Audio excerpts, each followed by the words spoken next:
السلام علیکم ورحمۃ اللہ وبرکاتہ۔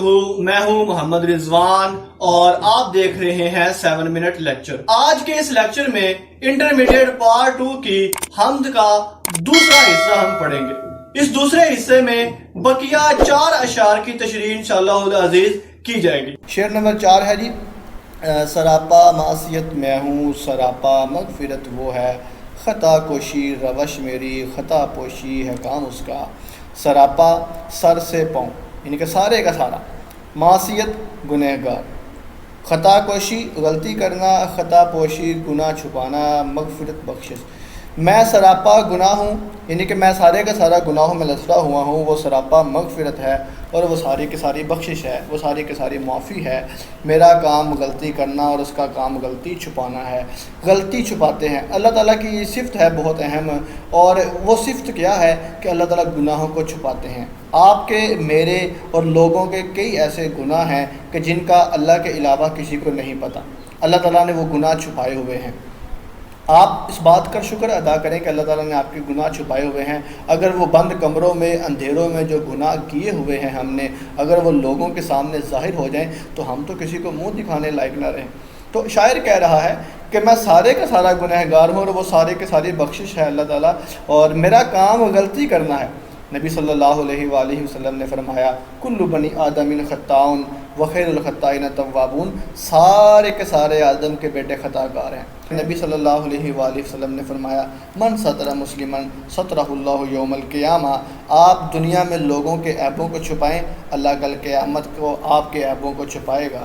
تو اس کے تشریحی حوالہ جات دیکھیے جی کہ نہ کہیں جہاں میں اما ملی، جو اما ملی تو کہاں ملی، میرے جرم خانہ خراب کو تیرے عفو بندہ نواز میں، عفو و خطا میں جنگ ہو گئی، میں بھی نہیں ہارا وہ بھی نہ ہارے۔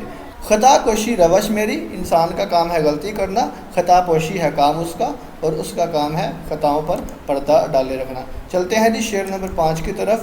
میری افتادگی بھی میرے حق میں اس کی رحمت تھی، کہ گرتے گرتے بھی میں نے لیا دامن ہے تھام اس کا۔ افتادگی، عاجزی، بے بسی، تھام لینا، پکڑ لینا۔ میرا گرنا میرے لیے اس کی رحمت ثابت ہوا کہ میں نے گرتے ہوئے بھی اس کا دامن تھام لیا۔ جب انسان بہت زیادہ گناہوں میں لتھڑ جاتا ہے تو پھر اس کو رب یاد آتا ہے، اور انسان جب بہت زیادہ گناہوں میں چلا جاتا ہے تو اس کے بعد ایک مرحلہ آتا ہے جہاں پر ندامت، شرمندگی اور احساس گناہ ہوتا ہے، پھر اللہ تعالیٰ کی رحمت کی طرف جاتا ہے۔ تو شاعر کہتا ہے کہ جب جیسے جیسے میں گناہوں میں گرتا گیا، وہ آخر میں میرے حق میں رحمت ثابت ہوا۔ وہ کس طرح کہ جب میں بہت زیادہ گناہوں میں جتڑ گیا تو پھر مجھے توبہ کا خیال آیا اور میں نے اللہ کے حضور توبہ کی اور اللہ تعالیٰ نے میرے گناہوں کو معاف کر دیا۔ مدتیں ہو گئی خطا کرتے، شرم آتی ہے اب دعا کرتے۔ یہ حبیب جالب کا شعر ہے اور کیا کمال کا شعر ہے۔ اور موتی سمجھ کے شان کریمی نے چن لیے، قطرے جو تھے میرے عرق انفعال کے۔ شعر نمبر 6 کی طرف چلتے ہیں جی۔ ہوئی ختم اس کی حجت اس زمین کے بسنے والوں پر، کہ پہنچایا ہے ان سب تک محمد صلی اللہ علیہ وآلہ وسلم نے کلام اس کا۔ حجت کا مطلب ہے دلیل، اور کلام سے یہاں مراد قرآن مجید ہے۔ اس کا مفہوم دیکھتے ہیں جی۔ زمین پر بسنے والوں پر اس کی حجت ختم ہو گئی کہ سب لوگوں تک محمد صلی اللہ علیہ وآلہ وسلم نے اللہ کا پیغام پہنچا دیا ہے۔ اب کوئی بندہ اس بات کا دعویٰ نہیں کر سکتا کہ مجھ تک اللہ کے نبی کی بات نہیں پہنچی، بلکہ نبی صلی اللہ علیہ وآلہ وسلم نے خطبہ حجۃ الوداع کے موقع پر 1,20,000 صحابہ کرام سے پوچھا تھا کہ حل بلغت، کہ کیا میں نے تم تک پیغام پہنچا نہیں دیا؟ تو تمام صحابہ نے بیک زبان ہو کر کہا، بلغت یا رسول اللہ، اے اللہ کے رسول صلی اللہ علیہ وآلہ وسلم، آپ نے پیغام پہنچا دیا۔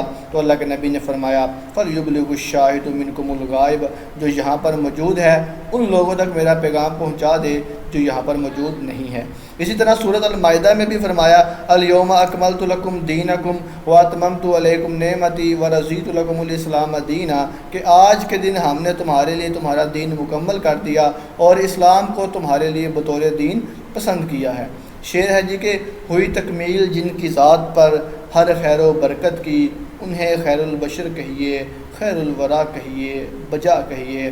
اور اس میں اللہ تعالیٰ کے نبی صلی اللہ علیہ وسلم کی حفاظت کا بھی ہے کہ فانوس بن کر جس کی حفاظت خدا کرے وہ شمع کیا بجھے جسے روشن خدا کرے۔ 7ویں اور آخری شعر کی طرف موو کرتے ہیں جی۔ 7واں شعر آپ کے سامنے ہے۔ بجھاتے ہی رہے پھونکوں سے کافر اس کو رہ رہ کر، مگر نور اپنی ساتھ پر رہا ہو کر تمام اس کا، رہ رہ کر کئی بار ساتھ گڑی۔ کافروں نے پھونکوں سے دین حق کے چراغ کو بجھانے کی کوشش کی، مگر اس کا نور اپنے وقت پر ہی پورا ہو کر رہا۔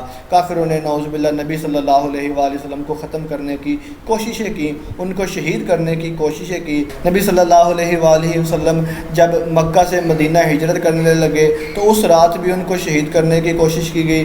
نبی صلی اللہ علیہ وآلہ وسلم کو خیبر کے موقع پر زہر دے کر شہید کرنے کی کوشش کی گئی۔ یا وہ یہودی قبائل جنہوں نے نبی صلی اللہ علیہ وآلہ وسلم کے گھر میں دعوت کی اور پلان بنایا کہ ان کے اوپر نعوذ باللہ ایک بھاری پتھر گرا دیا جائے، لیکن اللہ کے نبی کو حضرت جبریل علیہ السلام کے ذریعے خبر مل گئی اور آپ وہاں سے چل دیے۔ پھونکوں سے اس چراغ کو بجھانے کی کوشش کی گئی لیکن اس کا نور مکمل ہو کر رہا۔ قرآن مجید میں بھی اللہ فرماتے ہیں یریدون لیطفئوا نور اللہ بافواہہم واللہ متم نورہ ولو کرہ الکافرون۔ یریدون وہ چاہتے ہیں کہ وہ مٹا دیں نور اللہ کے نور کو، بافواہہم اپنے منہ کی پھونکوں سے، واللہ متم نورہ اور اللہ پورا کرتا ہے اپنے نور کو اگرچہ کافر ناپسند کریں۔ شعر ہے کہ نور خدا ہے کفر کی حرکت پہ خندہ زن، پھونکوں سے یہ چراغ بجھایا نہ جائے گا۔ اور اقبال کا شعر ہے کہ ستیزہ کار رہا ہے ازل سے تا امروز، چراغ مصطفی سے شرار بولہوی۔ اسی کے ساتھ ہی ہمارا آج کا لیکچر مکمل ہوتا ہے اور حمد کے تمام اشعار کی تشریح بھی مکمل ہوتی ہے۔ میں امید کرتا ہوں کہ آپ کو یہ لیکچر سمجھ آیا ہوگا۔ آپ کی سماعتوں کا بہت بہت شکریہ۔ اللہ حافظ و ناصر۔